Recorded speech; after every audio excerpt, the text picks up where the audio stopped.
Welcome back. It's another episode of Off Topic On Brand. I'm Siege. That I'm Smitty. Is Smitty. And we are here to recap the week. We're here to give you some entertainment, some funny ha-has to get you into your weekend and hopefully not just distract you from the day-to-day life stuff, but also give you a few laughs along the way. Again, I am Siege. I have to say thank you to everybody that has tuned in, that has added us on social media, that has watched us. Again, we alluded to the video from the last episode before this one.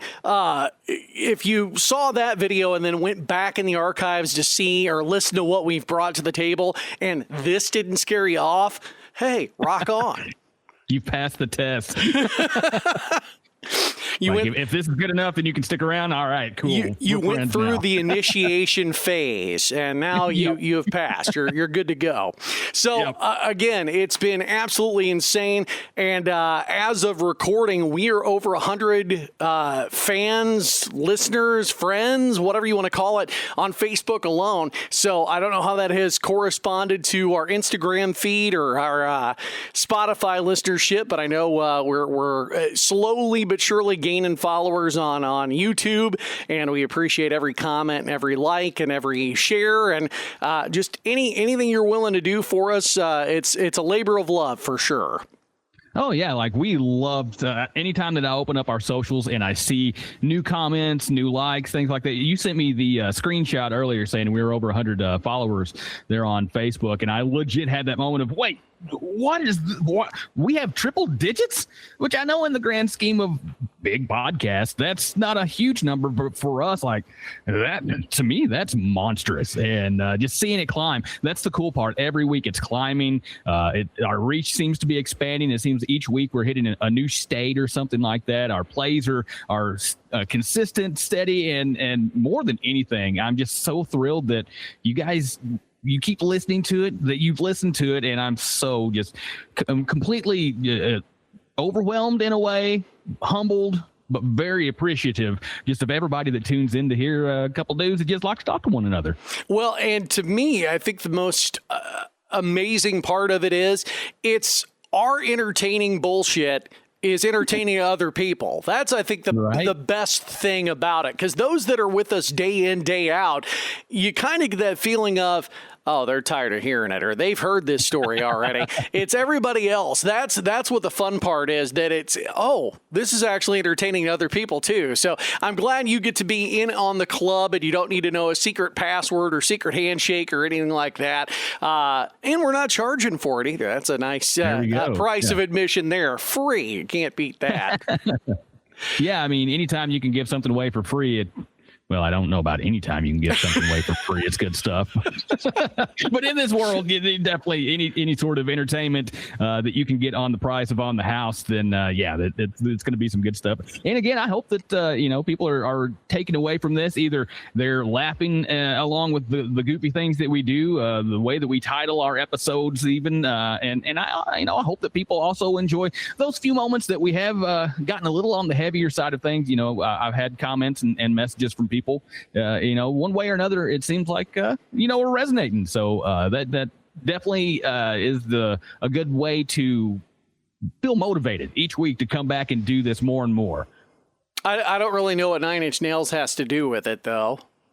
Yeah, what you gonna do, right? Trent resonating. That's the singer, right? That was fucking terrible. We made the comment about the show's free. I feel like I owe people money after that joke. But so we have had an extremely busy week. Not only have we had just this influx of new listeners and followers, which is fantastic, but I feel like, and this is me patting myself on the back, I feel like our output over the last 4 episodes now, this is number 5, we've gotten better and better with the audio. The video has been, again, a labor of love, something that we're learning on the fly, and I think it's turned out pretty good. So with all that said, we are midweek already as of recording time, going into our Friday release schedule, and it's just kind of been a whirlwind. So I'm glad I jotted some notes down as to what the hell happened in this last week. Right. Sometimes it's just like the day tends to step on the accelerator and all of a sudden you're here at this point. It's like, what in the hell just happened? What?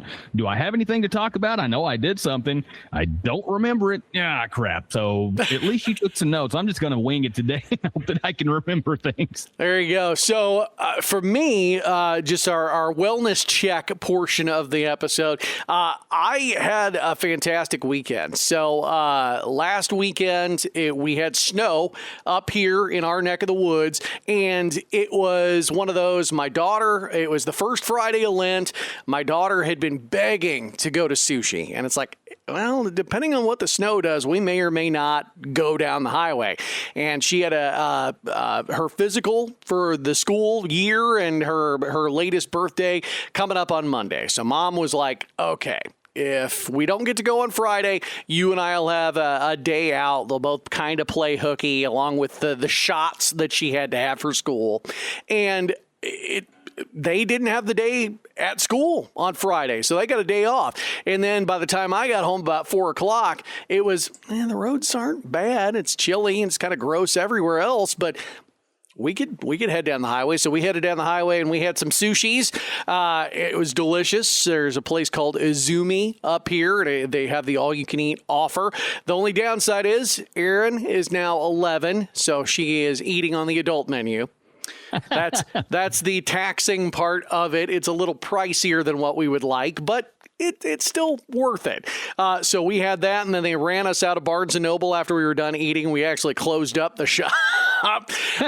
And so, yeah, talking about, we're not going to make it home for curfew. Now it's the era of, well, the stores are closed, and we don't have a curfew to get home to, but it's still late enough, I guess. Mm-hmm. So, but good weekend. And then, over the rest of the weekend, I know you and I have kind of talked offhandedly about the Olympic Games, and I won't want to step on your toes if that's something you want to talk about. But in between Olympic contests, the women's hockey team and the men's hockey team doing their thing, I did a set of smoked pork chops over the weekend and turned out extremely tender. Again, not a master smokeman by any means, but something I enjoy, and no complaints from either of the women in my house. And both of them went back for seconds. And so a really good meal there. Unfortunately, on Sunday, we made the discovery of, as I was prepping for Monday, our coffee pot crapped out. Oh, and not just did it crap out, but apparently the plug that it was in, it surged enough that it melted plastic. So we lucked out very, very well that nothing more catastrophic happened. We could deal with not having a coffee maker that automatically goes. So we did an upgrade, not by choice, more forced hand, but we've kind of become brand whores when it comes to the Ninja brand. Okay. So we have a Ninja coffee maker. Nothing fancy. It doesn't grind the beans, but I think a lot easier to load the water into it. And so far, so good. One pot done as of recording. And it did exactly what it was supposed to do, but got a pretty decent deal on that. We didn't have to buy it online either, so that was nice. And then helping with my daughter's homework. It's gotten to the era where kids haven't really had much homework. But my daughter, because it was a snow day on Friday, they sent home a packet at the beginning of the year. It's like, okay, there's day 1, day 2, day 3, day 4, blah, blah, blah, if there are snow days. And then this is what you have to attack. So she had not a substantial amount of stuff, but she was asking for help. And thankfully, she's smart enough that it's like, hey, was this right? She just really wants somebody to sit next to her when she's doing the homework. And I don't blame her. It's a pretty good plan, pretty good solution there. Then she was doing really long division and really long multiplication problems. She was getting frustrated because I was doing dishes on Saturday. Yeah, it was Saturday. I was doing dishes and a few other things like doing laundry, and she asked me if I could come in and sit with her. Oh, yeah. And then she was, I can't figure this out, or I'm getting frustrated. Well, take a break. You did your other homework. You can come back to it on Sunday. Well, same deal. She asked for, can you sit with me? And my wife sat and did a few problems with her, and then she had to get up and do a few other things around the house, and I sat down with her. Man, she's in 5th grade, and I've never been a strong math person. Comms major in college, and one of my decisions to go to Southeast Missouri State was, well, I'm a declared communications major. What level of math do I need to hit? Oh, you've already fulfilled it. You just need a statistics class. Done. Yep. I relived that experience. Now, granted, I didn't have the math minute panic, but it was like, oh God, what, am I really this dumb? And she was getting the problems correct. As a matter of fact, at one point, I looked over her shoulder and she got the problem correct as we were breaking down the steps of the long division. She had the I miscalculated. So she's on a real good track, but it definitely made Dad feel, yeah, no wonder you're in communications, man. So I'm taking it that you would not win in that game of Are You Smarter Than a 5th Grader? Oh, God, no. When I was in 5th grade, I wouldn't have won Are You Smarter Than a 5th Grader? What the hell are you talking about? And then last but not least, something that was more painful physically than emotionally, like the math deal was. I don't know if you've noticed, but I'm a bit of a hairy gentleman. Occasionally, I'll ask my wife to quote the Family Guy scene, Meg, shave a man's back, it'll purr like a walrus. So the beard trimmer, my wife will clean me up on my back and my shoulders, and occasionally, well, I got her years and years ago by her request, not because I was suggesting anything, by her request, she has an epilator. Do you know what an epilator is, Smitty? I have no earthly idea the word. I don't understand the words that are coming out of your mouth. So, basically. An epilator looks like an electric razor, just like you shave your face. What it does is it plucks the hairs as it goes. She had used it on her legs, I think, twice, and she said, oh, God, this is brutal. And I believed her. It's not like, oh, you're being a wuss. Oh, I'm not that guy. I never have been. I never will be. But I'm like, you know what? I had a haircut a few weeks ago. She had trimmed my neck and arms and back a while back. I'm to the length that the epilator should work just fine. Okay. Because if the hair's too long, it just won't work. It'll bind up and whatever. I had her help me with this just to make sure that dude, If that's how a tattoo feels with the needle, I don't think I'm getting a tattoo. You and I have talked about it, that we're in our early 40s. We're kind of getting that, I don't necessarily think midlife crisis, but we're wanting to change a few things as we hit the middle of the road. We're in the middle of the game. We've hit a save point. Now it's time to do something new. My God, dude. That hurt like a son of a bitch. And not only that, but I'm bleeding. And after I got in the shower and cleaned up, it was like a gnarly sunburn. That's what I was left with. And thankfully, by the next morning, I was a little tender, but not red anymore. So I could put on my dress shirt for work and no big deal. But it's like, my God. And I was like, a few spots were like nerve central. So it's like my whole body was, oh God. And it's like, please believe me, I'm not being a giant wuss here. And she's like, oh no, I know this sucks. I know it sucks. So it's, again, I hope, and maybe the tattooers or the people that have been tattooed that are in our audience right now can reassure me that no, that sucks significantly worse than a tattoo. Now, granted, I'm also not talking about getting a tattoo in one of the more tender areas. I'm not getting it on the bottom of my foot or the palm of my hand or anything, but yeah, I just, I don't know if I'm doing that again, but it was a scenario that I wanted to see play out, and oh God, it was awful. So anyway, that was my weekend. So basically that thing, whatever you referred to, the extrapolator, it's an epilator.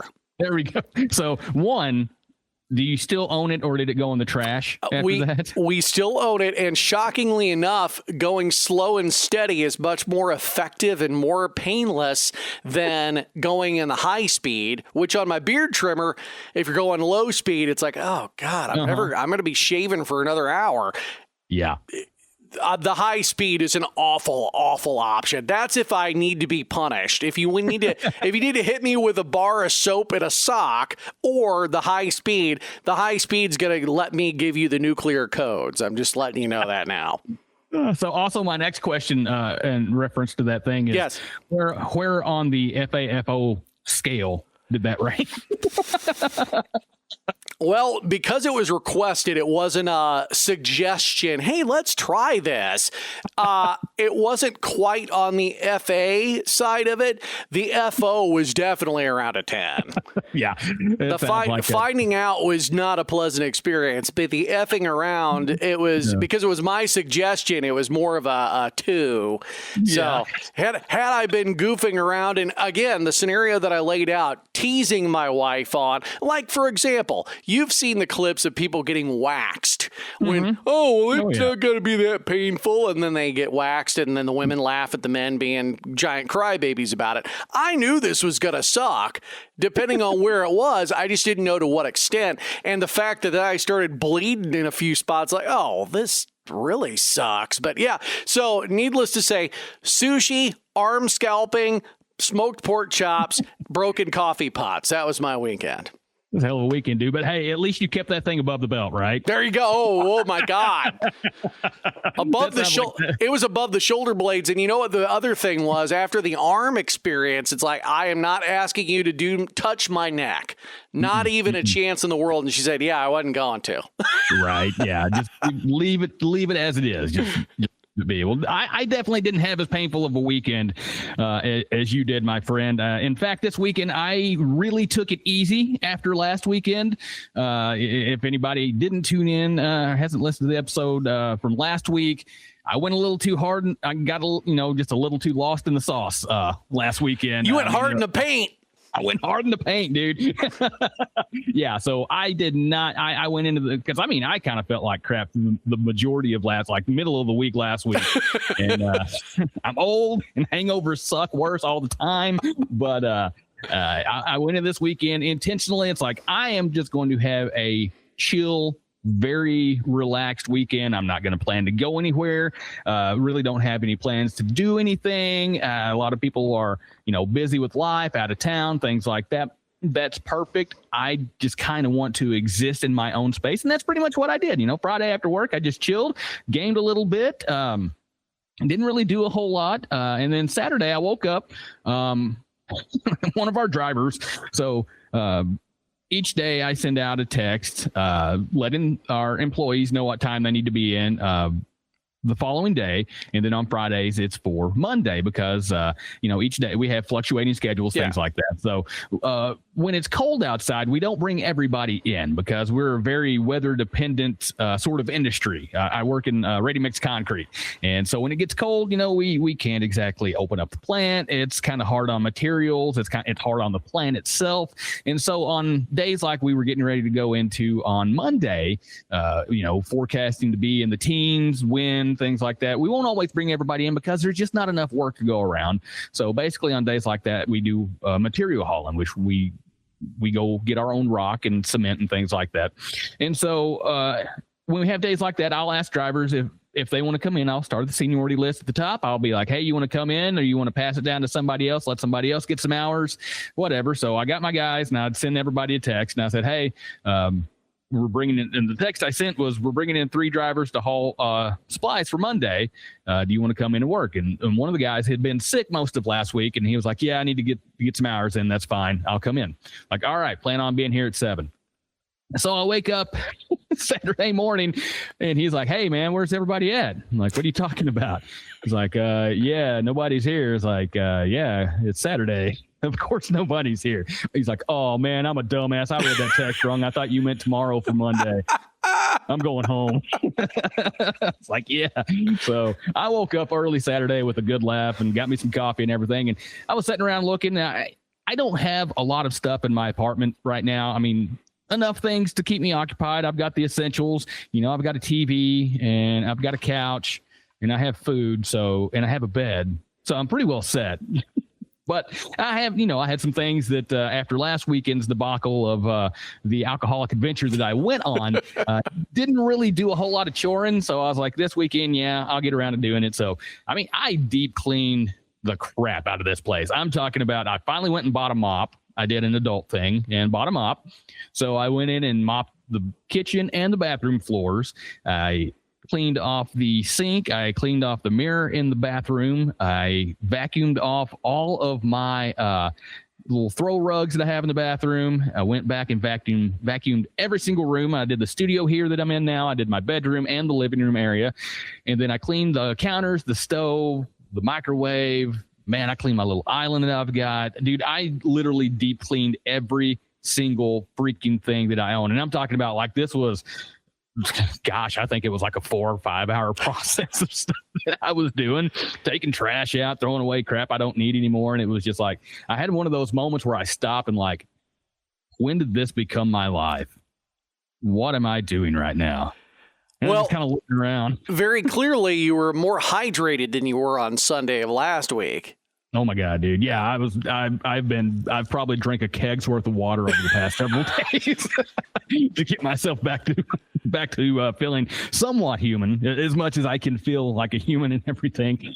But I actually kind of got up and I just kind of hit the ground running, and I felt pretty good about it. And then I came in here to the studio. I was pulling some stuff out, and I looked at my guitars, and I got to thinking, you know what? Y'all need some strings. So I restrung those things. And one of my guitars, my Les Paul that I own, I haven't restrung that thing in 2 years, maybe. Those strings were getting rough. So I don't know if you know much about guitar strings when they've set for a while and have been played, but you don't change them. They get this little corrosion gunk stuff on them. Oh, dude, it was bad. Like one of them was starting to turn green a little bit. But now they're all nice and pretty and shiny, and I hit them with the towels and the rags and stuff. And so that felt pretty good. And as the day went on, I just kind of hung out. And all of a sudden, one of my buddies sends me a text. He's like, hey, basement beers. And my first thought was, beers. Oh God. I don't know if I want to hear that word right now, beers. But I went because anytime I go over to my buddy's house, he's got such a cool man cave area down in his basement. He's got a vinyl player and just has vinyl growing every single time I go over there. And he's like, hey man, come on over. Let's hang out. I'm like, okay, heck yeah, let's do it. And so I walk in and he's got, I think the first or second ZZ Top album was playing, and just walk downstairs. He's like, hey, man, what's going on? And then just like, he leans back in his rocking chair and just ZZ Top's cranked. I'm like, all right, yeah, we're going to have a good time tonight. And just, I drank 3 beers, and the third one, it was all I could do to finish the freaking thing, because at that point I was just like, PTSD. Yep. Okay. Don't say anything about Mad Dog. Don't say anything about Fireball. Let's just get through this evening. Nurse this thing for a while. But it was a good night of hanging out time. And he's been one of my, I met him right after college. He's a fellow musician, and one of those things where he was in a band with a good friend of ours, a tattoo artist that passed away a few years back. And he came over to hang out with him one time, and I knew who he was, didn't know much about him. And he starts playing ZZ Top, and I'm like, wait a minute, this dude's in a heavy metal band and he's up here playing ZZ Top, and then he starts playing some Thin Lizzy, and it was kind of one of those, dude, you're into classic rock like that. He's like, yeah, man, I love this stuff. And like, we just start jamming, and it's kind of almost a Step Brothers moment. It's like, we just became friends. And then he's like, yeah. So anytime I get a chance to hang out with that dude, it's always good times. And so came home from that. And then Sunday, I had already planned to wake up to watch the gold medal game. Well, our friend that lives in Canada messages me. It's like maybe 5 till 7 our time, which the game was there on East Coast time, and then the game obviously was in France. So yeah, starting way too early to watch sports and really get into it. But I was just like, what's going on here? Oh yeah, there's a hockey game. Hold on just a second. Let me turn TV on. Yep, there's a hockey game. So my sleepy brain is just trying to process everything. So I get up and have the coffee maker already set for 7 anyways. And I was like, all right, just going to go in here and get the popcorn bucket full of coffee to get ready for this. And about a period into, or not even a period into it, when USA scored that first goal, that pretty well excited me. And I was like, yes, we're coming out strong. We set the tone. The Hugheses and the Kachucks, they're out there doing their thing. We're doing good. We're out shooting Canada. I was like, all right. I remember the last time I really paid close attention to a USA-Canada game, Sidney Crosby ended up beating us in overtime. That was the Vancouver games in 2012, 2010, something like that, whenever it was. So already I had that thought in my brain. Get through the first period and USA's on top. I'm like, man, this is looking good. And then that second period, Canada just blitzkrieged us. I mean, they kept that puck in their zone, I would say probably 80% of that period. And I think they ended up being 15-ish shots ahead of us, shots attempted. And it was just one shot after another and just pound it. Finally, they got the goal. And I'm like, crap, here we go. We're going into the third period. It's going to be a close game. And thankfully, our goalie, I can't remember how you say his name. Yeah, I think it's how it's said. I left it to the professionals. Right. And that dude was just standing on his head. And that save he made in the third period where he just kind of stuck the stick back and happened to block it. I don't know how he did that. Yeah, you in our video game episode, you mentioned the bullet time that was overused after the Matrix came out. That was literally what that guy did with his stick. Oh, dude, absolutely. I mean, he just like his arm grew and the stick grew and everything just went. And I'm like, that was the coolest freaking thing I have ever seen. Whether he knew what he was doing or not, that was impressive. If I attempted that, I would sound like you were breaking a whole batch of spaghetti. Just, and I'm done. Just throw me away. It's bent straight back over in the nets. Like, just wheel me out, scoop me off. But, he kept us in that game and seriously was probably the reason we won that game ultimately. But again, going into overtime, the one thing I'm thinking about is Sidney Crosby winning in overtime all those years ago. And that was about the time that I really fully got into hockey more in my life. And so thankfully, Sidney wasn't playing because he got injured in the round before, or actually two games before that, I believe. And so we didn't have to have that. And I just remember the moment that we got on that break, and I hated it at the same time because it was scored on Benner.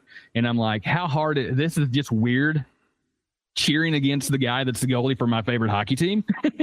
But I guess that's just how it goes. It's the scenario when we play fantasy football. You're rooting for your home team or your favorite sports team, but you've got way too many players on the opposing team's roster. So that's exactly right. And I just, whenever he fired that shot, and it was slow motion for just a second, and you see that puck sailing, and I keep thinking, well, his arm's going to raise up. His arm's going to raise up. His arm's not raising up. He didn't know. I went into a full-on freak-out moment, and I kind of felt bad because I know the people upstairs. I think one of them goes to church in the morning, so I'm thinking that maybe they're already awake, but I got kind of loud celebrating that. In fact, I knocked my water bottle off the desk beside me. Got water all on the floor. I was like, well, crap, I just cleaned that yesterday. I don't care. We won. We won. And so that was just a really good way to go into Sunday. And I decided in that moment that I wasn't going to do anything else the rest of the day because I just exhausted myself. There you go. Cheering. So that was pretty well all that I did this weekend. And it was honestly the weekend that I kind of needed, just a chill weekend here by myself for the biggest part of it, hanging out with some buddies on Saturday night. But other than that, just hanging out here in the place and watching America win another gold medal in hockey. So that was just a good bow on a nice, relaxed weekend. And I'm pretty happy with that. Sounds absolutely like a dream. About the only thing that Saturday weekend that could be a throwback to the college era. What beers were you drinking, sir? Because I have horrible memories of drinking beer on a Saturday in Cape Girardeau. Hopefully you can afford better stuff now.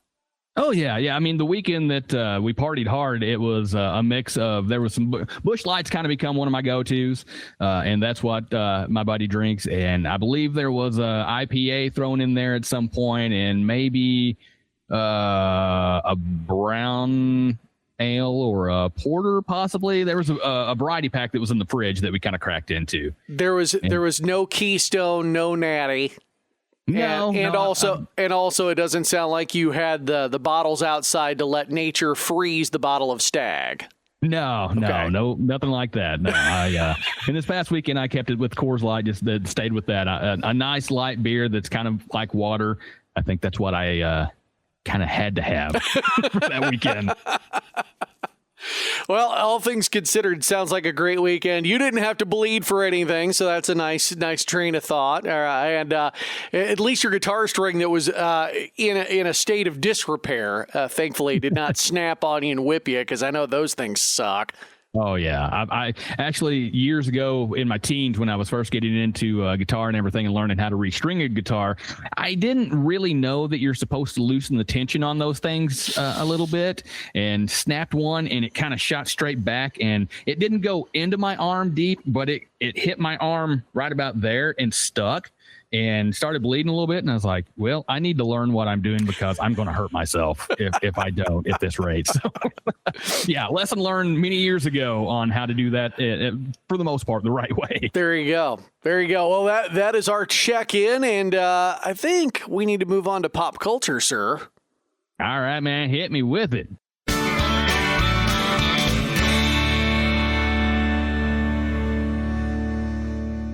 All right, so pop culture wise, you touched on the Olympics. Obviously, we walked away with golds. I think we were for medal count, we were the second in all the countries. Yeah. So a great turnout. Figure skating was fantastic for the women. The women's hockey team won. The men's hockey team won.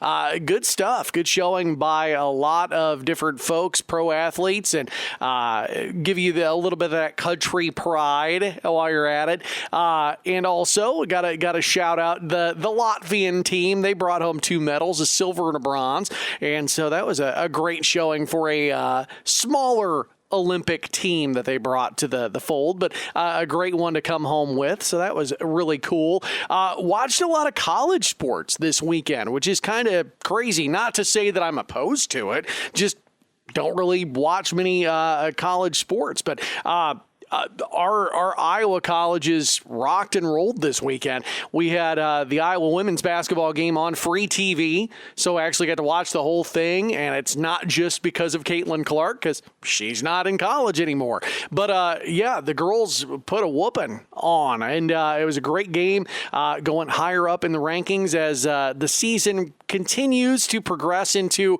everyone's most favorite time of the year. Whether you know basketball or not, March Madness is almost here. The ISU men's wrestling team, which Iowa, a very, very competitive wrestling state, they smacked the shit out of Mizzou. Which was a very cool thing, because I didn't realize that was who they were matched up with. And it was a convincing win. It wasn't like, ISU just barely had them. So, again, coming from an Iowa wrestling state, really impressive, especially going up against somebody from the SEC like they did. And I mentioned we watched college basketball, keeping an eye on things locally. Should we do brackets? I think that would be a great idea. Now, I really don't keep up with NCAA as a whole anymore. I'm pretty well, I keep up with the Ohio Valley Conference, because that's where Southeast is in, and I keep up with what's going on there pretty close. You know, I know that SEMO is either tied for first or we've gone into sole possession of first after this past weekend. I can't remember. Nice. But once we get beyond that, I don't even really know who's in the top 5 of the men right now. You know, I don't keep up with that like the way that I used to. So this could be a really fun throw it at a dartboard and see what happens experiment for us. Now, the question is, do we go head to head and then have a joint bracket, or do we just do this collectively together and then see where we go? Man, let's do a head to head one. Okay. Just to see how we stack up. Me versus you, we can figure out if we want to put any sort of stakes on this or not.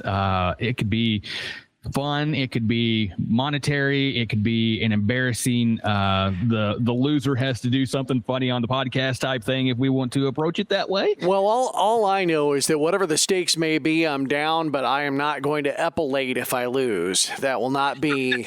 And I'm not doing it to you either. So okay, that's good, because I was like, please don't be like, all right, you got to epilate your butt, because at that point I'm out. Pumpkin's out.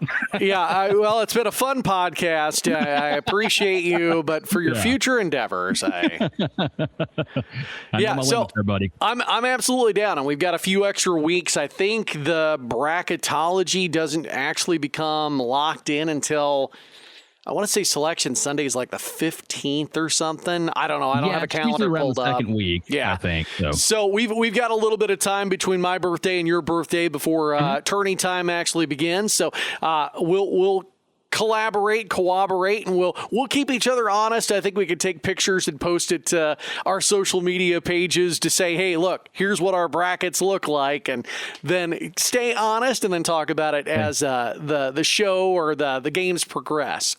How about what I could do is I could set up, I'll do an open invite for anybody on our social media, even if they want to join in. Like I could set up one on Yahoo or ESPN, and then we could fill it out online. Obviously, the feature of it would be me versus you. But if anybody else wanted to get in on it, heck yeah. I mean, why not let anybody else that wants to join in the fun with us? You know, we could have the off-topic on-brand bracket challenge. Yeah, let's do it. Let's do it. Cool. Heck cool. Yeah. So that will be in the embed of a upcoming podcast episode. So everybody will be able to link up there. So that's my pop culture, and I've wound up stepping into yours. So go ahead, man. What do you got? Well, really, mine kind of this past weekend, it's going to tie back into the weekend a bit. It ended up being a pretty well hockey dominant weekend because I got caught up on Shoresy since we talked about that and rolled into season 5. So just wanted to say that season 5, it is very much on par with what you would expect from Shoresy. It kind of, I feel like the first 3 seasons are still probably the better chunk. Season 4 was good, and I feel like season 5 is on par with season 4, but isn't quite as good as season 3 was. But that being said, still enjoyable, still just a phenomenal show. The Kisoverse doing everything right, in my opinion. And so if you haven't watched Shoresy, would recommend hopping on to Hulu or wherever you want to get it. You know, if you're one of those how do I say this without saying it? One of the sailing the high seas type people. Yes, R, sir. Yes. Yeah. So if you're out there, get a chance to check out Shoresy. Highly recommend that. But also, kind of going back just a bit, maybe it wasn't all a hockey weekend. Maybe it wasn't entirely hockey, because baseball's back, baby. We had Grapefruit League play, sir. Oh my gosh. And I didn't listen to the entire game. I had it on for a bit when I was restringing my guitars, when I sent you that link for the local station that actually would broadcast it over the internet, and listened to it for just a bit. And I have to be honest, I really don't know what to expect from the Cardinals this year, because they cleaned house. I mean, we've lost Arenado. We lost Donnie. We lost Contreras. We lost I'm not even really sure who we have anymore. It's going to be like, I kind of feel like when I actually see these guys on TV, it's going to be exactly like how it was in Major League when they're bringing in all these people and they keep looking at the roster. Who are these guys? I kind of feel like that's what we're getting into, but I have high hopes because we've got some guys coming up in the minor league system. We've got a shortstop that I feel like if he progresses the way they say he will, and I cannot remember his name for the life of me at the moment, but apparently he is one of, in the entirety of baseball, I think a top 5 prospect. Holy crap. Top 10, something like that. So we've got some talent. You know, we've got guys like Jordan Walker and Mason Wynn that are supposed to still be good guys. We're hoping for the best because Mason Wynn's a Gold Glover. That dude is so fast. He's got such range in the field. But at the same time, it's, you know, you don't have the big name. You know, you're so used to, for many years, decades, you know, we had Waino, Pujols, Molina was in there. We had Holiday. You know, there were guys you could name just rapid fire like that, even if you weren't following it closely. And so now we don't really have much of that veteran presence. And so little bit of concern for that, but hey, maybe good things will come from it. Well, and you mentioned the AAA prospects, and even further than that, even deeper than that, I know that there's a kid, and maybe you'll be able to clue me in name-wise, but I had just heard about him a few weeks ago.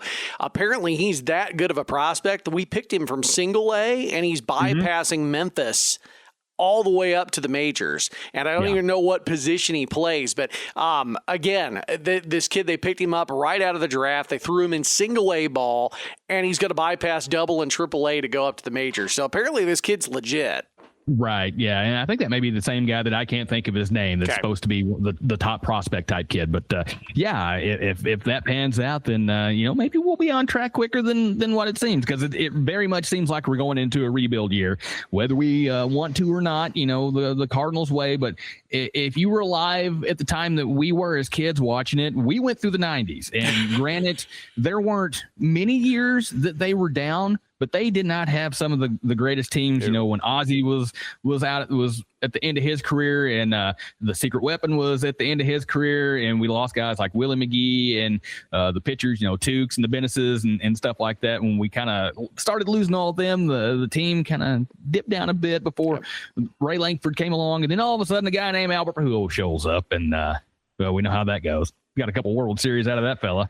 We got an Albert Pujols. We got a Yadier Molina, generational talents on the same team. And, and a Matt Holliday, too. That also didn't hurt things. Doesn't hurt a single bit. So, it's exciting that baseball's back. I will admit that I'm not quite the baseball fan I used to be. A lot of that has to do with just not having it on TV readily available, which you and I have very, very regularly voiced our displeasure about how Major League Baseball handles streaming. If you'd like to get on that soapbox, sir, I will let you just rip and roar for the next hour. I just don't understand how some company or an organization that wants to make money makes things so difficult to do that. I mean, the whole point of having a business is making your product available, right? You'd think. Why is it so hard? Why is it so hard? I'm going to leave it at that, because I would literally, and we have done this before, ranted for about a solid hour, and we've got so much more we still want to talk about. So I'm going to leave. I'll give everybody a little bit of mercy on this. I'm not going to jump on my soapbox and go on my rants, but I will say that maybe they're starting to come around, because Hulu or Peacock is going to be picking up some games this year. And I believe I've seen our local news is going to be broadcasting 5 or 6 games this year. Yeah, having ESPN lapse their deal and NBC Peacock picking up, not to say it's a perfect solution, but having the Sunday night games back on regular over-the-air broadcast television, that's going to be such a nice change of pace. It's not like you flip channels and, oh my God, there's a Cardinals game on. Right. And again, being in Iowa, it's the iCubs in downtown Des Moines. They are the Chicago Cubs affiliate, the AAA ball team. And again, it makes my soul hurt whenever we go to the stadium. We went last year, and it was a great experience. Absolute blast. My daughter, it was the most fun most into baseball she's ever been. We've tried whenever it's been on TV or whenever it's been on the radio. We've had it turned up. We tell her how we felt about it growing up, the connection that Trista and her grandparents had, because that's Cardinal ball. That's religion in that house. It was always like that with us, and she didn't quite get it. She loves softball, but being there at the ballpark, and again, that hits the nail on the head. There are certain sports, pro football, not one of them. Let me watch it on TV all day, every day. We're good. Call it good. Baseball, you got to be in the park. You just got to be there for it. So, and it was fun watching the minors, because you don't know who a lot of these guys are. You don't know what major league roster they'll wind up on if they even get to the majors. Right. So it could be fun seeing somebody play in Des Moines that's going to eventually be in St. Louis instead of being in Chicago. Absolutely. And, even into my 40s now, there's still those times where I go to a baseball game and I walk through the where you give them their tickets and everything, and you have that moment where you first see the field, and it's kind of like, it's like I'm in baseball heaven all of a sudden. And that is exactly the moment I think where you realize that this is something different. This is something special. And so I'm glad that she was able to finally get it, to understand what baseball means to so many people, because I understand that football and probably even basketball, maybe to a degree, have kind of taken over as the sport of choice for so many people here in America. I don't know that baseball is still America's pastime in a sense of what it was in years past, but to me, it absolutely will always be special. And just the game itself, there's beauty in baseball. And I know they're trying to speed the game up. They're trying to make the game more accessible to people. I get it. We're busy. We're busy people. It's hard to justify sitting and watching something for 3 to 4 hours. But if you have the time to stop, thinking about everything, to stop worrying about life and just sit there and soak up a baseball game, it is almost a religious experience. And I will never waver from that feeling whatsoever. And again, I think as Cardinal fans, and that's kind of the only thing with our new listeners that we've gained, our new followers. I know that you were listening from all different spots, and for those of you that are in my neck of the woods that have followed us, I apologize. I don't mean to step on your toes. Just know that I don't have the disdain for the iCubs like I do for the Chicago Cubs. And even then, to me, that's the friendly rivalry. That is the quintessential who's the bad guy. Oh, the Cubs are the bad guy for us. The Cardinals are the bad guy for the Cubs. That's the fun one.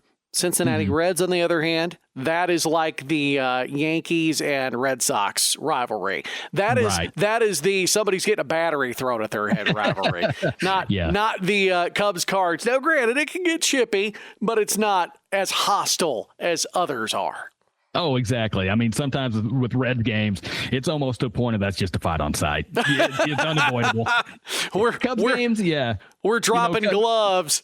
Exactly. We're dropping gloves and we're just going to start ripping jerseys off people and everything. Cubs games, you can have a lot of fun banter, and it is exactly that. It is fun. I remember several years ago, back when I was still at the radio station, getting tickets right along the first base line, and it was the Cards-Cubs weekend series, and I actually was able to go to it, and there were, Cards and Cubs fans just mixed in throughout it and just bantering back and forth, and it wasn't ever to a point where somebody was turning around like, I'm going to come and fight you type stuff. Whatever you could throw at them, they could throw right back. And so that just made it so enjoyable to be able to experience that in that setting. I would love, honestly, I would like to go to Chicago one time. I would love to go to Wrigley just because of the history of that field, that stadium. Maybe for a Cards-Cubs game, see if it's the same way in Chicago as it was in St. Louis. But to be able to, that to me, exactly, that's one of those experiences. Again, it's the religious experience, but this is even further into that. You're taking on your arch rival and being able to enjoy it in your home field. And that is just a top-notch experience. Throw a couple beers and hot dogs in that, man, we're having a good time. Just don't force yourself. Don't do the 999 challenge. Just don't do it. That takes the fun away. Dude, that sounds like misery. But, and I had some more to talk about with our topics for this week, our pop culture, but I think I'm going to let that slide. I had it on the list. I'm going to let it slide. We'll give you a preview and just say that a familiar favorite has come back to the air, and it picks up, I think tomorrow is when it debuts. Yes, as of recording time, if I'm picking up what you're putting down, yes. I can't do this all on my own. So we'll just drop the hint, the teaser right there, maybe give us a chance to watch it so we can talk about it a little bit more. But I think I've taken up enough time with baseball, and I know, my friend, we have a very fun, very special main event for this week. So are you ready for this, dude? I'm ready, sir. What we got? Nothing beats a Jet2 holiday. But now. All right, so we're back, and it is main event time. And my dude, we talk about things hypothetically quite often. What would happen if we won the lottery? What would happen if this? What would happen if that? So we decided it was finally time for us to take one of these scenarios and bring it to you. Now, we kind of tossed things around back and forth, and it was one of those things of, all right, so we've got unlimited funds. We've won the lottery. We don't have to worry about work obligations. We don't have to worry about financial obligations anymore. So what are we going to do with our time, my dude? Well, We're going to travel. I was going to say sit on my ass, but you could do that when you're traveling in the air or when you're in a chauffeured ride. You can just sit on your ass while you do that. But that's neither here nor there. Yes, you're correct. We're going to travel. We're going to see the world, not just because of we've had financial limitations in the past. This is the time killer. We don't have to work. I'm hopping on a plane. I'm getting the hell out of here. So with that said, we knew that this type of conversation could just go on and on and on. So in the sake and interest of your time and ours, we limited it. So the rules and stipulations that we came up with were 4 locations apiece. And to make it interesting, because everybody could say, oh, well, 4 countries, bam, bam, bam, bam, bam. We made 2 North America picks and then 2 international picks. And the reason why, and I'm just speaking for myself, the reason why I threw that out there is domestically, if there are multiple states that you haven't been to, I know I have gotten through quite a few of them in the last even 15 years that I didn't think I'd ever set foot in. It just kind of, with 50 states being available and then Puerto Rico being a territory, it's like, do we really want to have that many options available? So let's just make it all North America for 2 of our picks and then international for the rest. So that's where we left it. That's what we decided on. And I think we've got a pretty good mix of different things, Smitty. So do you want to take the lead or do you want me to go ahead and run with this one?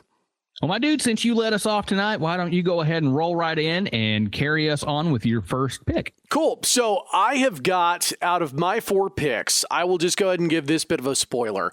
I've got emotional connection to 3 of these 4 locations, and I think you'll pick up rather quickly why. So my first location, this is probably the longest wished, dreamt for trip for not just myself, but now my wife and my daughter. And if the money was not an option, I'd be taking my parents as well. We would go to Dunmanway, County Cork, Ireland. I hope I pronounced that right. My Irish friends and family, please don't kill me. You're not going to get kicked out of the Ireland group. I hope not. I hope they don't strip all the green out of me. The reason why this location is so important, County Cork in general, it's where my great-grandma Tuffley was born. So she is the first of our line that came to America. So she still had her Irish accent up until the day she died. Now, granted, it wasn't very thick. It picked up in certain spots when I was a little kid, but she still had a full-blown Irish accent. I don't remember how old she was, but she was grade school age when she came and lived with relatives that were over here. But of our family line, she was a first-generation American, which is a fantastic story. Came through Ellis Island and all of that. But that is where she was born. And just looking at obviously the sites, if you're somebody that likes the Ireland, Scotland, that portion of the world landscape, it's almost like I'm homesick for it when I've never ever been there. It's just, you see it on TV, you see it on the internet, it just gives that heartstring tug.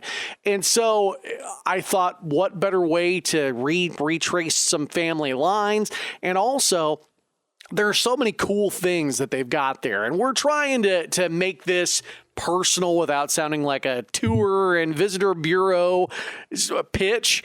But just running down a few things, they've got Manch Project at the Manch Estate.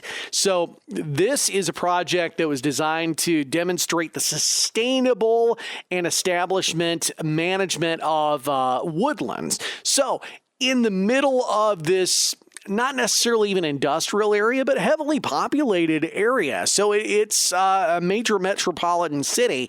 They have got a ton of semi-native woodlands, woodland restoration projects, field trail plots, and hedgerow planting. So not only could you go on tours, you could just hike through and be self-guided, but there's also different projects and classes showing how this project has worked and how you can help be sustainable in that regard. And despite the heavy industrialization that's gone on globally, we're still keeping nature alive. So I thought that was a really cool thing. The education center that's there, it's 15 kilometers of woodland paths. So if you want to get your workout on, that is a way to do it. Or if you're somebody that's going to be there for a lot longer than a weekend trip, or 1 week out of your life trip, you can absolutely go out and hike that every single day or every weekend if you're in that neck of the woods. And then something else that's very, very cool. They have I'm not even going to try and pronounce it because it's an Irish word and I don't want to besmirch my people. But there are races and a horse fair. So it's a full-blown like celebration of the equestrian lifestyle. And that is a big part of that neck of Ireland. They relied on horses to be workhorses as a means of transport back in the day. And again, it's a love and an absolute affection for the animal. And they also have a huge Dunamanway agricultural show every year. So tying back in with Letterkenny and Dance at the Ag Hall, much grander scale version of that. But yeah, just getting that connection with the family and just getting to the Emerald Isle in some capacity, I think it'd be a slam dunk all the way around. So that's my first pick. No, man, that sounds so awesome. And I love that it's tied into your family that way as well. You know, so you can, there's multiple reasons for you to want to go experience that, you know, personal. And then on top of that, just the phenomenal beauty that is in that area. So heck yeah, dude, you came out swinging with that one. Now, my picks, I will say that there's not much of that personal connection to it. I kind of went, and mine really aren't super adventurous anyway, as a whole. Like I've never, it's only been within the past probably several years of life I've really thought more about traveling, because traveling was never really a big thing for us anyways when I was younger. You know, we'd go on trips here and there, but it was never really long, and we never really talked about dream trips or anything. My family was it kind of still to a degree is it's nice to be away for a little bit. I don't want to get too far from home. I want to get back home fairly soon. And I understood that. But as I've gotten older, I've definitely got it more in my mind. It's like, there's a big freaking world out there. And I kind of want to look into some places that aren't here. I've been here for almost 43 years. I know what here looks like. I want to go out there for a little bit. But the first pick that I'm going to throw out has been a place that I have wanted to go since I was just a tiny child. And it's nothing fancy, nothing special in the grand scheme of everything, but it also ties back in a bit to what I talked about earlier, and that is Cooperstown, New York. Ooh. Now, for a lot of people, you may not know of any reason why a person would want to go to Cooperstown, but for the baseball fan, you know exactly why I have picked this, because that is where the Baseball Hall of Fame is located. Now, that might be the only thing for a lot of people would be the only reason to go to Cooperstown. And honestly, that's fine by me. I'm pretty sure that I could go to that area, because you can go to Cooperstown, which is the Hall of Fame area. They have so many different exhibits, many inclusions, and you get to see the plaques of everybody that's been inducted. You get to see the history of the game from the very, very beginning of it, all the way up into the current crop of inductees. You get to see all your favorite players that you remember from so many generations of your life. You get to see the players that your parents, your grandparents, all those people they talked about. You know, if I remember my grandpa talked about Mickey Mantle all the time when I was younger, and I'm like, I had no clue who Mickey Mantle was. I looked him up. Mickey Mantle was freaking awesome. I got to hear so many stories about guys like that from so many different people. And so that place to me is kind of like, I would equate it to like Greek mythology or something. You know, that's where the gods are. Cooperstown is where the gods are. And so you can go to Cooperstown. They have, obviously the main attraction is the National Baseball Hall of Fame, but also kind of right back behind it, they have Doubleday Field, which is the historic field that is where they say that baseball was invented. So you can just take a trip, I think it's a half a mile behind the Hall of Fame itself, and that is ground zero for the sport of baseball. You could walk around that, and I think that would be one of those moments for me where I'd walk over to that thing and I would just kind of have, we're not worthy moment, because baseball being my all-time favorite sport, this is where baseball started. It's like, this is the holy ground right here. And so to be able to check that out, they also have the Heroes of Baseball Wax Museum with historic wax figures of all of the baseball legends. I'm talking, it's pretty much an A to Z. I don't know if there's a Z baseball player that I can think of, but maybe like an A to Y or something. But they have that. There's also a Cooperstown bat company, which you can get custom fitted for baseball bats, your own wood bats. You can watch bats being made. And then on top of that, there's more to Cooperstown than just baseball. Yes, obviously, I'm going to go for baseball. But one of the things I would absolutely go for as well is Brewery Omegon. And I know that we've talked about their stuff before. Yes. They have some of the absolute best Belgian-style ales that I have ever come across. That Three Philosophers beer, which is a quadruple, it's got that Belgian Creek in it, that combination. Oh my gosh, that is still to this day one of those beers. It's a little expensive, but if I feel like I want to have a treat yourself beer, that is definitely in my top 2 or 3 list that I'm going for. And so they also have a Cooperstown beverage trail, which takes you through the Cooperstown Distillery and the Red Shed Brewery. And then there's Fly Creek Cider Mill and Orchard, which is a historic mill that offers tastings and a nice little cafe inside. So there's a lot of food and drink options that you can get. And a lot of them are actually kind of around in the same area as the Baseball Hall of Fame. So you can go to the Hall of Fame, you can have some food and drinks, you can walk this area. And then when you're done with that, they have a very, very nice lake. And I hope that I'm saying this right, because I believe it's Otsego Lake or Otsego Lake. Okay. And it's not like this monster, it's not a Great Lake size lake, but when you see pictures of it, you're in upstate New York at this point. And if you've ever seen pictures of that area in the fall, when the leaves are changing and stuff like that, it is one of the most beautiful pictures I have ever seen. And just, there's trails and you can get out and ride on the lake. They have kayaks and boats and things like that. And I believe they also have a glass bottom boat tour that you can take as well across the lake and just kind of get to soak in the whole Cooperstown area. So you can really make it a whole weekend rooted around baseball, but there's so much more that you can do once you get done with that. So to me, that's still, to this day, sounds like, and especially with the drink trails and the food trails and stuff like that, it's like, man, I'm really going to get to check off a lot of things that, little Smitty enjoyed and adult Smitty is going to enjoy. So it sounds like Cooperstown for me is still to this day absolutely on my bucket list of travel. Well, and not only do all those things sound amazing, not only with the great history of Cooperstown, you don't even have to be a baseball fan to appreciate the hard work that went into establishing Cooperstown. Not only that, but just all of the gear and stuff that they have on the inside of the museum. But then all the other stuff that you've named off, it sounds to me like you're thinking autumn time. And man, October seems pretty special to the major leagues, doesn't it? Mm-hmm. You might be on something, my dude. Definite fall pilgrimage for you, my sir. And yes. Just keep in mind, they do have the custom bats that you can get there, but you're not allowed to go into the orchard with said bat. So you may want to go the opposite route, get the bat afterward.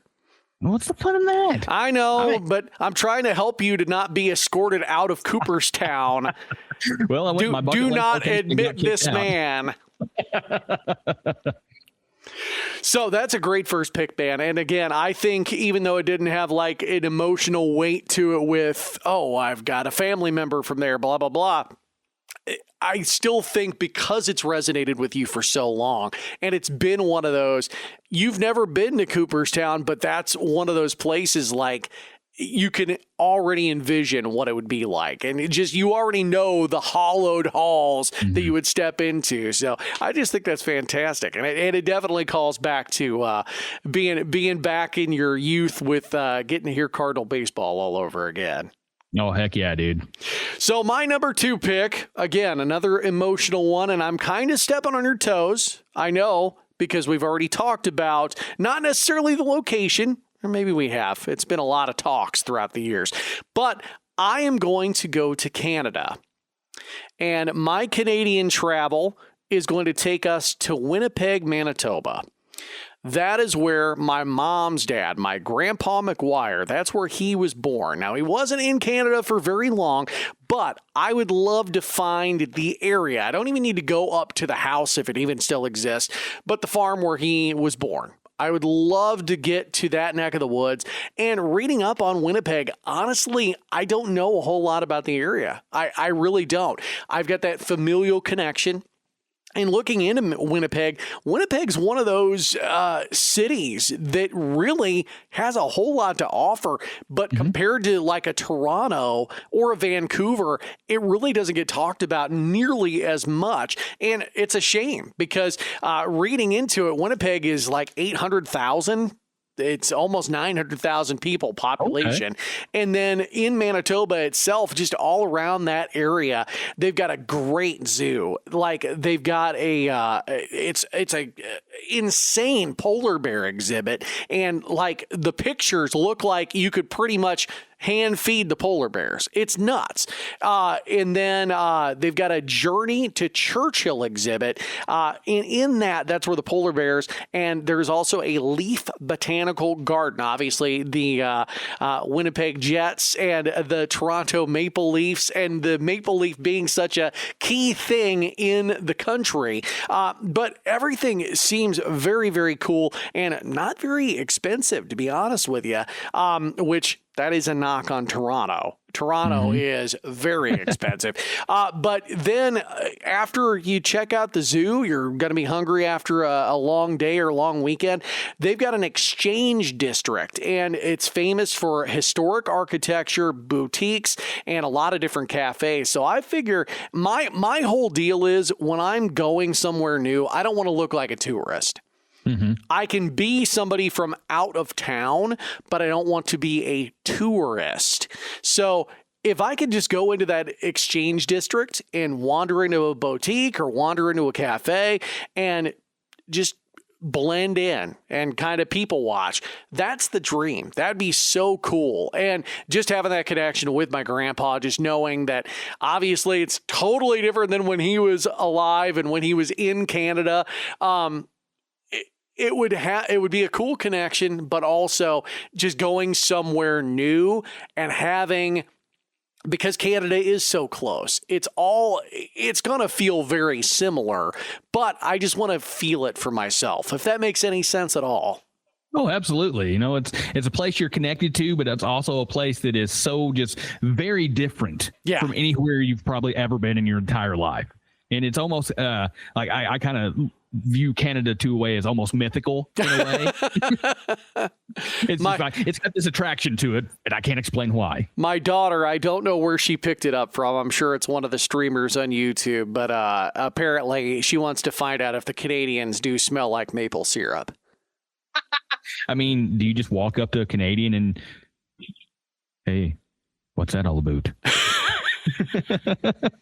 Just a random sniff test. That's how you get kicked out of the country. Well, the only way you don't have to have a fist fight is then you offer up Timmy Hortons as an apology, and then all is forgiven. Apparently Timmy's is the ultimate peacemaker. Yes, yeah. Well, you wouldn't be upset with somebody coming over and sniffing you if they gave you a donut afterward, would you? No, hook me up with some Timbits and a coffee, man, and we're good. We're good. Make that some bitch a large, and we're best friends. Right. Doesn't take much.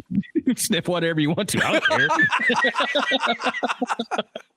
But dude, that is a wonderful pick. And for one, not stepping on my toes whatsoever, because I know the both of us have talked about Canada kind of fawning over it over the past several years, especially more so, it seems like, since Letterkenny and Shoresy have come into play. And that is kind of where I'm going as well on my next pick. I'm going to keep it in North America for this one. I was going to bounce back and forth, but since you came in with your Canada pick, I figure I might as well do what all the other cool kids are doing and throw out my Canada pick. Now, Canada is, like I said, it kind of seems mythical. It's like everything is different up there. It's similar, but it's different in so many ways. Like one of the things I absolutely want to see is a real life moose. I mean, I don't care. Pretty much I can see all the things. I just want to see a moose. Is that too much to ask for? Just from a distance, please do not go and pet the big kitty. Don't do it. I'm not going to go see if the moose smells like maple syrup or anything. don't boop the moose. That is a bad call. That is a very bad call. Yeah, that I probably wouldn't make it back with any memories. But I was thinking about various places in Canada because Vancouver and that area, the Pacific Northwest, has always been an attraction to me.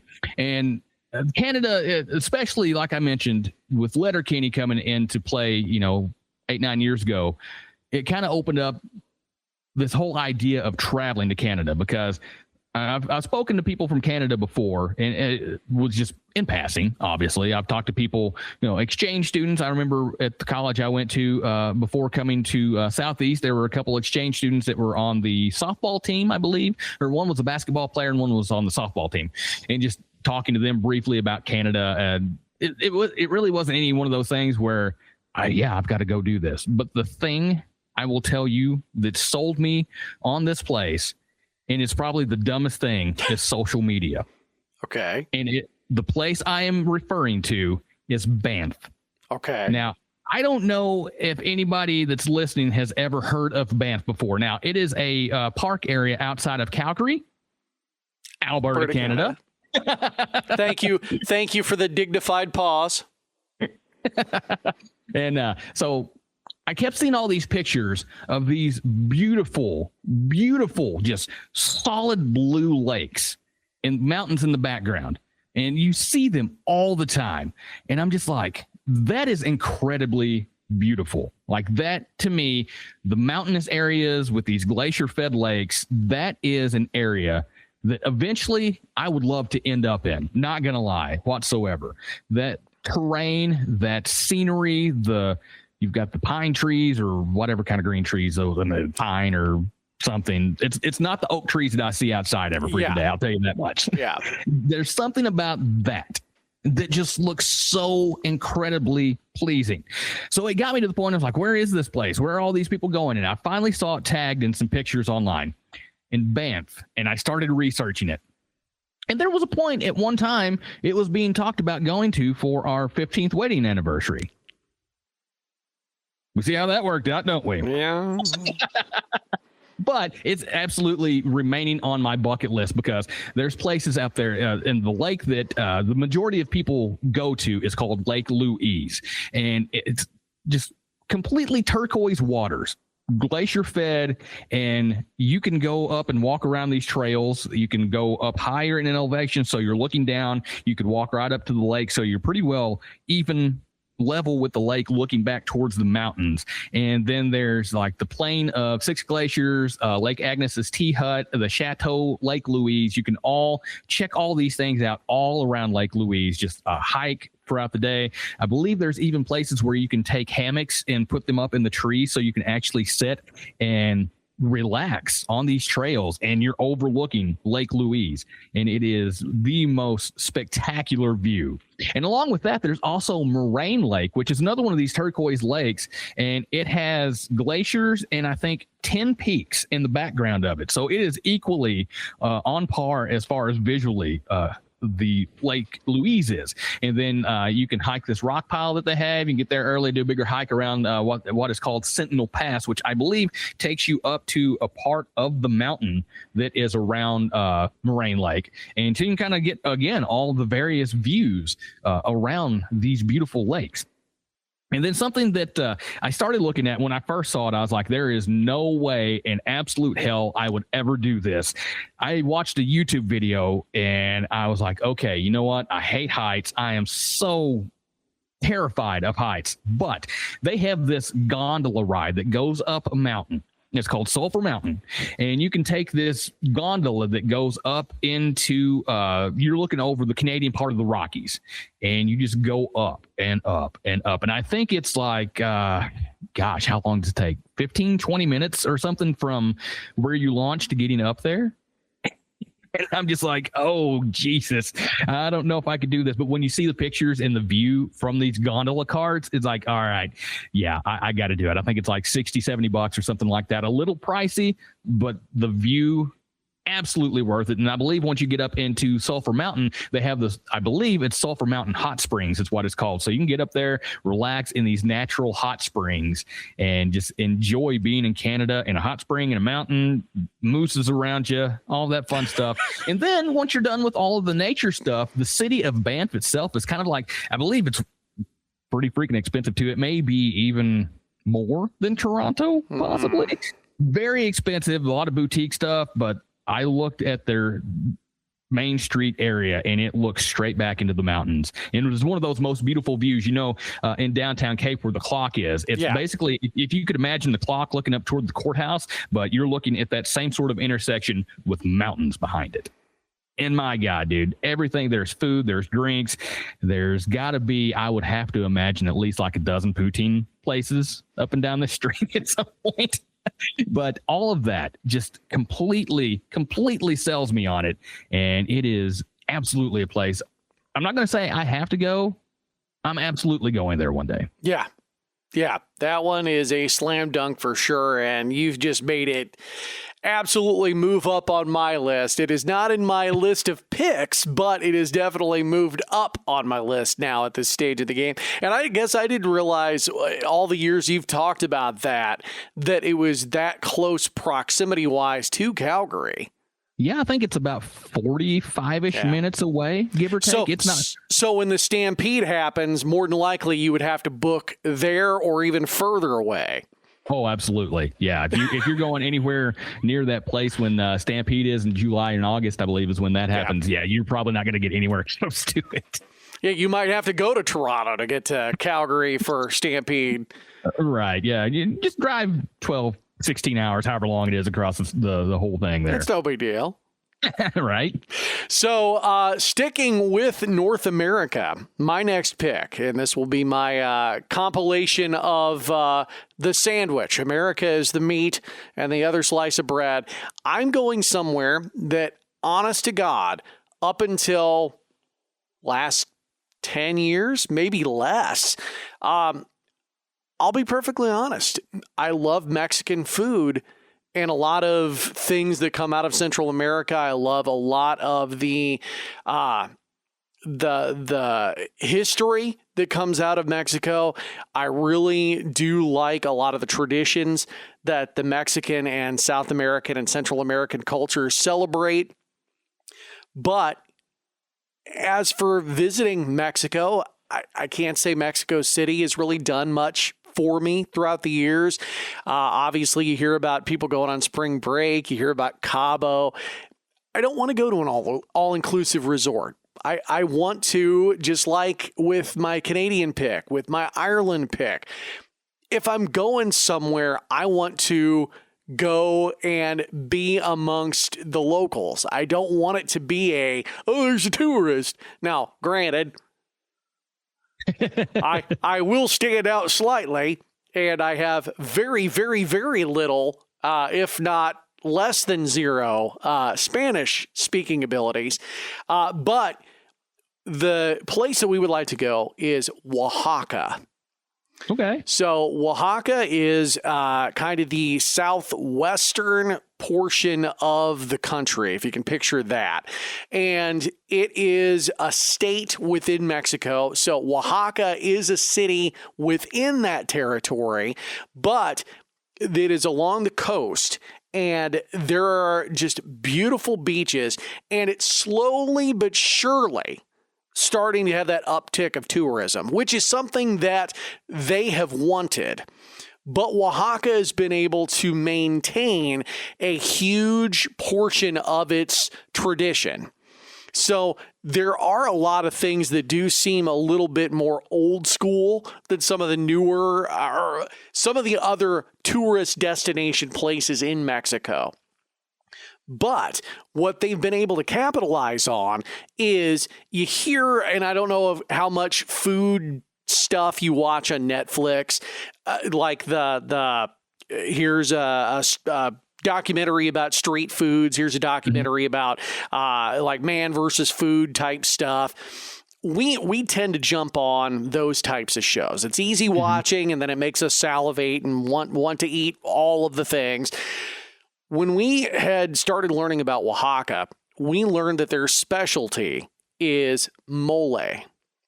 Okay. So mole is a delicacy. Obviously, it's very region specific, but the mole that comes out of Oaxaca is a thing unto itself. And it's not just a regional difference. In Oaxaca, you could go up a block and there's a different version of the mole. It's not even like house specific. It's like street specific. That's how into it they are of putting their own spin, their own little twist on it. So basically any restaurant you go to that offers it, you are obligated to try it. And that is something that appeals to me in a great, great way. The Oaxacan cheese, which we have thankfully been blessed with our different Hispanic grocery stores here in Perry. Oh my God, dude, it is so good. So getting it straight from the source would be fantastic. Another thing that I am not a connoisseur of, not even really a fan, I've had some really good tequila. I have. It's top shelf. It doesn't burn. It's of a league of its own. I don't have the shelf space for it yet. Nor do I have the wallet for that type of tequila. The tequila I can't afford, I don't want to have on my shelf because it will burn a hole through the container and then through my shelf. Yep. On the other hand, something that even if it's not top tier, that Oaxaca is known for is their mezcal. Ooh, okay. Which to me is... And I know I don't mean to offend for people that are much smarter than I am. Again, we talked about the math earlier and communications major. With the mezcal, I liken it to tequila what scotch and bourbon are to one another. They are similar spirits, but they are totally different. I know from just kind of word of mouth, just kind of bullshitting with people here and there. Some people don't like mezcal, but they love tequila. I'm on the opposite side of it. And one of the places that my wife and I have found up here that is a higher end cocktail spirit bar, they have a drink that has mezcal in it. And that was actually the first thing I ever drank from there. And they were shocked. Well, oh my God, you're starting with something that's like the highest end alcohol per volume, blah, blah, blah. Dude, it was one of the smoothest drinks I've ever had. And it set the tone for the evening. Now, granted, where do I go from here? And thankfully, the bartender was able to guide me. But knowing that I like mezcal and am not an aficionado with it, going somewhere that is touted for their mezcal, give me the tour. Hit me with all of your highlights and lowlights and everything in between. I know I will be in good hands. And here's another thing. Despite all of the stuff going on in Mexico right now and all of the traditional worries that us Americans have, thinking of things that are bad down in Mexico that could possibly affect us or impact us, Oaxaca is rated as one of the top 10 safest areas in the whole country. And not only that, but when you're in the major metropolitan area of Oaxaca, like when you're in the capital, it's just like any other major city. Crime happens. Just be aware of your wits. Don't be by yourself at night. It just kind of common sense things. So again, all of that plus in Perry, it's I'd say it's I can't remember what the data is. I want to say it's 30% Hispanic is the population breakdown. But at the public school, it's almost a 70-30 split Hispanic to other races. Okay. And when my wife had dropped, because there were several folks, kids that she's bonded with that either ask her if she's wanted to go to Mexico, would she go, where would she go, blah, blah, blah. Or she finds out, well, where does your family go? Or where did your family grow up from? Because they go over Christmas break and they're gone for a month. It's not just over the Christmas break. It's for a prolonged period of time. When we name drop Oaxaca, it's like, you know what Oaxaca is? And so it's instant street cred for our family. And it's not just something that we're touting because, we know how to pronounce that. It's absolutely, I'm fascinated with it. And I would love to go there. And the beaches are beautiful. We're obviously dealing with the ocean and not the lake that you're talking about with the glacial waters. But these beaches are not as used and abused as some of the resort areas are. So, again, I think, obviously, if we're choosing top foods of all time, Mexican food is jotted up my list. If it's not number one, it is a very, very close number two. And yeah, so Oaxaca definitely has got the notch there. So it has earned its place in one of my top 4 areas to go to. And I know that the more you've been talking about it over the years, I personally have never had any desire to travel to Mexico. But the more you've talked about it and then hitting me with the food and drink aspect of it, which we do. We do. I mean, we did a whole freaking episode last week talking about food. So it's not like talking about food is an uncommon thing. No. But the way that you have told me about that, and again, the safety part of it, which anytime you travel, you want to try to find a safe-ish place, right? But that has absolutely kind of got me thinking more about that area for a vacation. And I'm like, well, yeah, but you have done a great job as a salesman on this. I can be bought. I'm not too proud for that. So anybody that would have connections, I would be more than willing to be a spokesman for whichever of these territories you'd like to send me to. There you go. Like, just send me on over here. That's not too much to ask, I don't think. Right. Well, I'm going to go ahead and take my first international trip on this one. And this is one that has always kind of been in the back of my mind, but it never really fully came to an idea until probably the past 4 or 5 years. And I don't really know the exact reason for why I started looking into this, because I've seen this place on TV many times. I've read about it over the years. And I think it was one of those things where it just kept popping up so much. And I finally was like, all right, sell me on this. And so I just started going on a Google search, and I started seeing all these results with pictures and of the countryside and picture of the seaside and picture of the areas that you need to check out. And in those moments, it clicked. And I was like, this is perfect. And then I also remembered, I think this area, I kind of have, going back to like maybe the 1500s, there's a familiar connection. And this is Edinburgh, Scotland. Ooh. Yeah, like the first thing that really sold me on this was Edinburgh Fringe Festival. That is like the festival over there. And this has been going on since the 40s. And pretty much anybody that is anybody within the UK as far as arts seems to have been involved with this in one way or another. And I mean, this thing goes on for weeks. I think it's 3 weeks or maybe an entire month at this point, where they have outdoor, street performers, they have indoor, they have big arenas, they have small playhouses, theaters, things of that nature. All of that is going on at the Fringe, or I think they actually call it Festival Fringe is what it's referred to. In my brain, Fringe Festival just blows out the tongue. So anyways, that was the one first thing that really appealed to me. And so I started looking a bit more. And the next thing that everybody says you got to check out is Edinburgh Castle. And this thing is just perched up on the hill when you see it outside of town and everything. It's a historic fortress, home to the crown jewels, and is probably haunted as hell. Not gonna lie, you could probably get a good ghost adventure out of that place. But just looking at it, it's such an imposing castle just up there overlooking the town. And then you can go on a thing called the Royal Mile, which is a historic street connecting Edinburgh Castle to the palace of, I believe it's called Holyrood House or Holyrood House. And of course, we're in the United Kingdom. There's going to be shops. There's going to be pubs. You got to go check all that.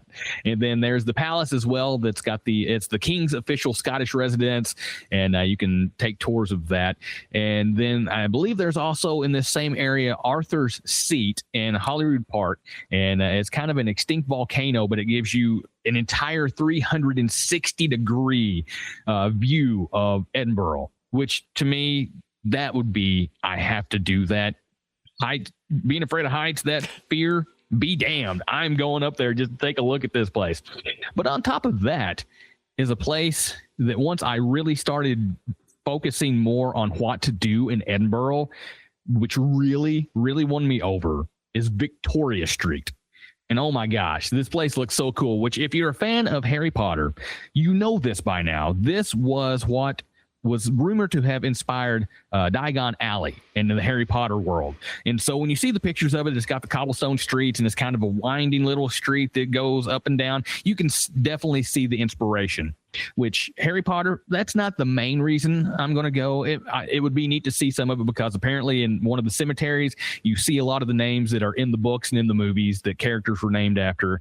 And then you also, as you go around these places in town, there's businesses and things of that nature named in Harry Potter as well, where she drew the inspiration for that. So if you're a Harry Potter fan, I think this would probably be kind of a ground level home base sort of trip if you ever wanted to go internationally. But along through there, they also have just cool shops and obviously places to eat and obviously pubs. That's going to be a very much a focal point to going on a trip anywhere in the UK. And then they also have a place called Grassmarket, which is a historic area, pubs, restaurants. And one thing that also really won me over when I was looking more into dining and entertainment is a place called the Witchery by the Castle, which is a fine dining in a Gothic setting. And so, that definitely spoke to me. And then there's the Scotch whiskey experience that I think everybody would have to do. You're not going to go over there and not get some Scotch, right?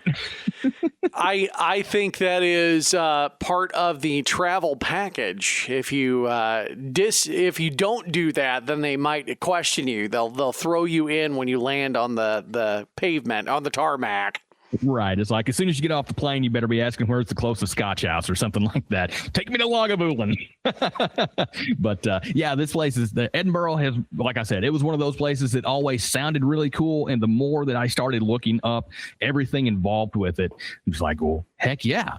And then I remember doing a family lineage project when I was in junior high and high school. And I believe that a part of my grandma's family came from Scotland. And I don't know that it's in Edinburgh, but I believe it is south of there, the best I can remember. So I'm like, man, that would get me kind of close to some very, very far back parts of my family. So I'll be able to connect that a little bit as well.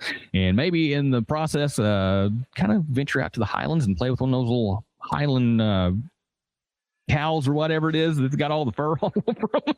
Just go frolic in the field. So my wife, if she is able to listen, if she's listening in on the private talk, she would absolutely find her way in your luggage to get there, to get one of the Highland cows. 100%. Heck yeah. Let's do it. Come on. I'll just sit there when I'm loading stuff up and just be like, get in. So, again, the Scotch tour, but I know there's something else that we've talked about, and you'd have to get it traditional style, a Scotch egg. Yes, absolutely. As well as, would you be brave enough? You've already talked about your fear and nerves about heights, but would you be brave enough to try haggis? I would. Yeah, I don't care. I don't think that's going to be enough to scare me off. I know it's innards wrapped in innards, but why not? Just don't feed it to him when he's up high. Don't do that. That's a bad call. Yeah, so I probably don't need to go on the Scotch tour, then eat haggis, and then go up somewhere high because there's a good chance that might come out of me. You're going to make noises that a Highland cow might make. Is he fucking it? Oh, with enough Scotch, who knows? Anything's possible. Always. And last but not least, for my picks, going back international. So I'm going to copy you a little bit.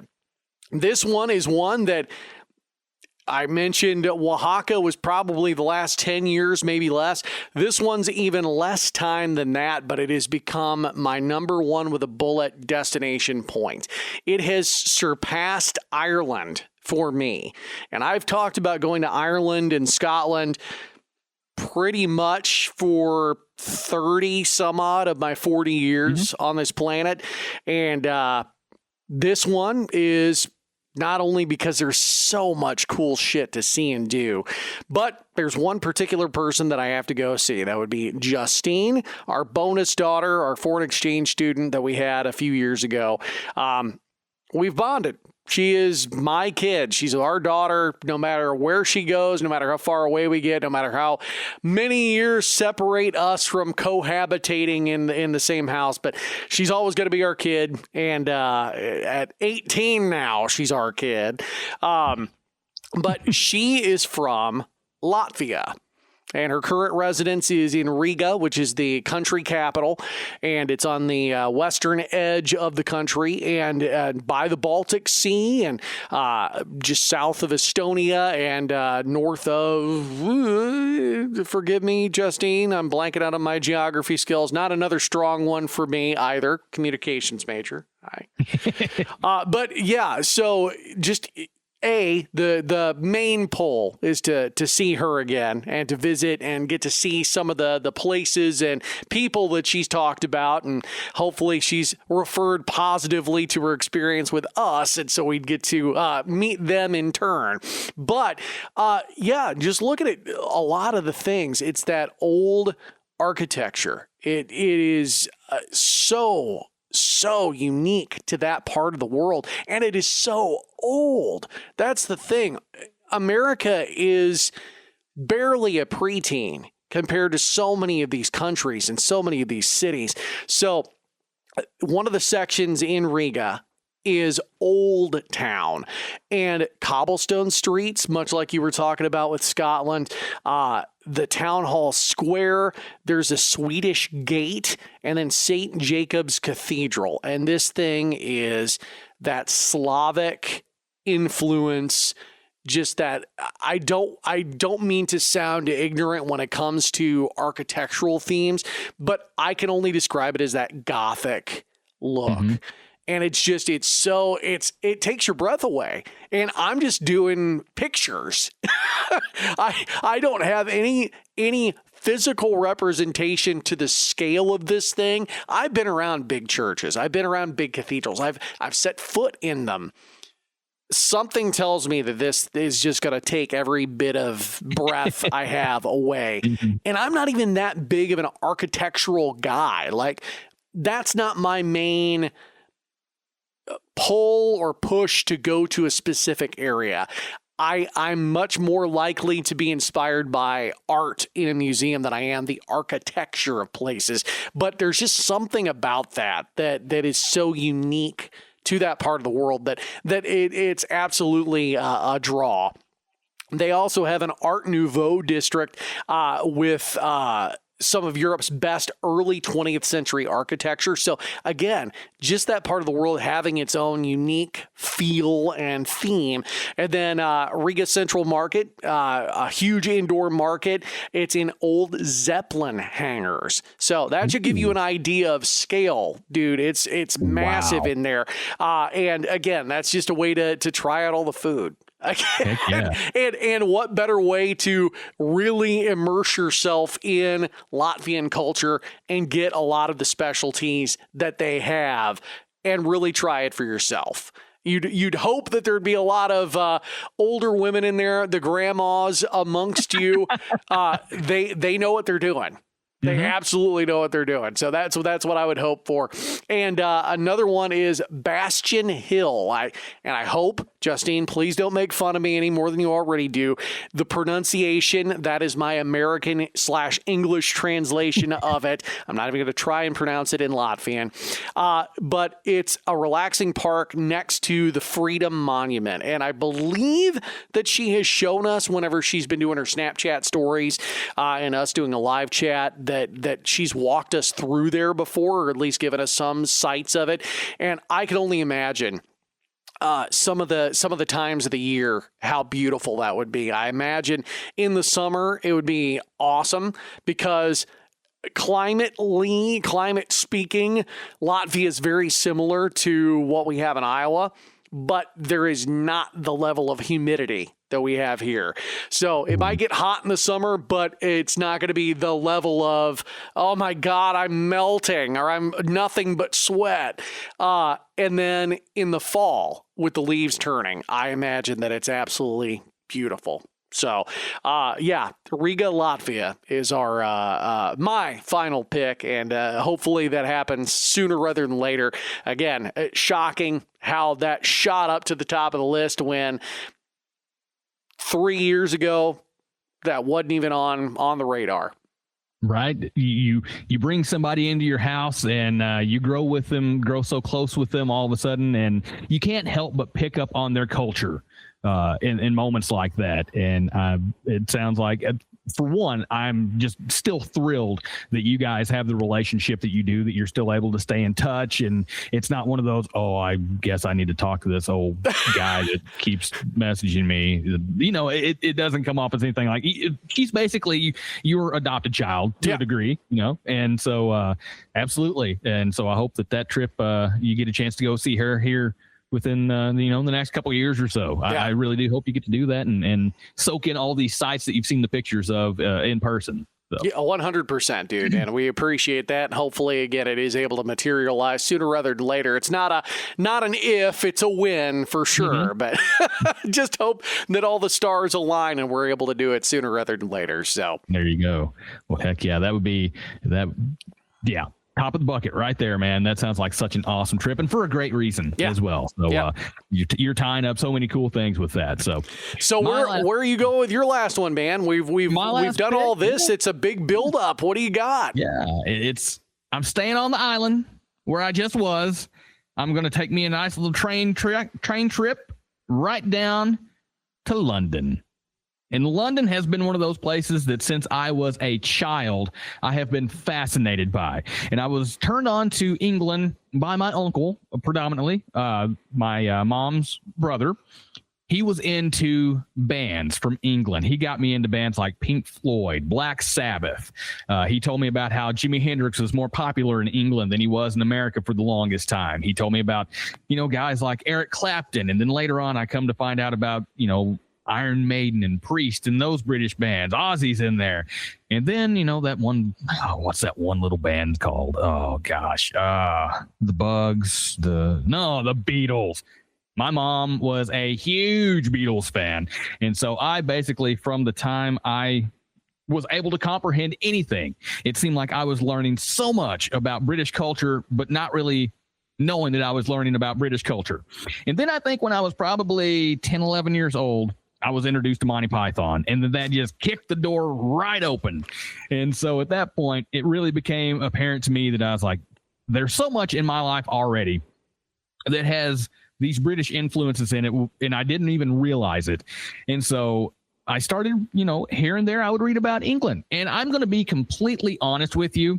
When I do go to London, the first bit of my time there, I am 100% going to be a tourist, and I'm probably going to be the biggest freaking target for all the people that like to grab phones and wallets and stuff like that, because I'm just going to be walking around gawking at everything. And I want to do it all. I don't care. I want to see the Tower of London. I want to see Tower Bridge. I want to go see Westminster Abbey. I want to see Buckingham Palace, Big Ben, Parliament, all that stuff, all the iconic things that everyone associates with London. I want to do that just once to do it. But after that, let's take some of the side roads. Get me into the English pubs that the locals know about most. Get me into these restaurants that, this is the high end one over here, but if you go around that corner, you can check that out. Now, I will tell you this very much. I want to go to Borough Market. And I don't know if you're familiar with Borough Market or not, but it is very much comparable to how you describe the market in Latvia. This thing is huge, and it's got gourmet food inside. It's all handmade food. It's just this probably the most renowned historic food market in that area, possibly rivaling in the world, which England food the food scene there, it gets crapped on a lot. And I'm not going to lie. People see it like, oh, you eat beans on toast. Okay. You conquered India and you can't season your food with all the spices you got from those people. What are you doing? But I think that it's one of those underrated food scenes anymore. And especially if you watch a lot of the Travel Channel shows and the food shows, you really do see a different side of it compared to what it seems like the rest of the world tends to take in. So absolutely would love to go to Burrell Market and just Homer Simpson my way through there. Ooh, look at that. Ooh, look at that. Ooh, I want to take that. Ooh. Just going to eat everything within arm's reach. And of course, one of the things that we have talked about, God, this may be of our food topics, one of the top things that we bring up. You're doing the full English, like if they offer it in the airport, you are getting off the plane and you're ordering that. Oh, that's going to be the first thing that I eat when I get there. Obviously, the fish and chips are going to happen, the things of that nature. That's all going to happen. But if I don't get a full English fry up as soon as I get there or my first meal there, I'm probably just going to turn right around and come back home because I will feel like I have failed the moment that I got there. You're doing like those that go to Hawaii. You get the lei as soon as you get off the plane. If they don't hand you the full tray of the full English with the blood pudding and everything else, you are just going to turn right back around and get back on the plane. Sir, we haven't even fueled this plane up yet. I don't care. I might even stand there very awkwardly with my hands out, just like, where the hell's my damn plate? What's this crazy Yankee over here doing? It's like, hey, I'm a dude that's from a kind of the south part of the United States. I'm fat. I want to eat, okay? And this is what I came here to eat. Give it to me. But that is definitely a highlight. And then Camden Town, the Camden Market, because I don't know, Camden is one of those things that to me stands out so much because it's got such a punk and alternative atmosphere to it that I think that would be just one of the absolute highlights of that trip. Just seeing such a cool, different view of that area. If you can mix punk and alternative fashion and style with food, yeah, sign me up, count me in. We'll do that. We're going to go hit all the pubs we can while we're there because there is no way that I am walking out of England after I've had my full English if I haven't had a pint in a pub where I can walk in there and be like, let's just go to the pub, have a pint, and wait for this all to blow over. Then I have also failed in this. Very much so. Yes. It's one of those things where there is no super sentimental connection to London, but very much in the way of Cooperstown. It has been something that has been in my mind and in my life to very, very many different degrees my entire life, pretty much. And so I feel that connection I feel it's comparable to how you talked earlier. It's like, I don't know this place, but I feel like when I get there, it's going to feel like home to me to a degree. Yeah, well, and I hate to use the term indoctrination, but just through all the years of consuming media, your and my mutual love and respect for the UK comedy scene, that style of humor, the music that area has produced throughout the years, whether we're talking the early stages of what is now classic rock and prog rock or the modern scene,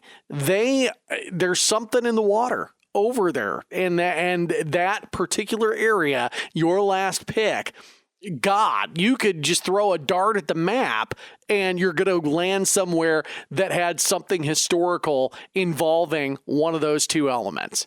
Right. Yeah. And I think that as much as anything else, we talked about food and the way that you're talking about music. You're going to go into this area and there is so much history that it would take multiple trips just to be able to soak up a part of it because of how big this place is.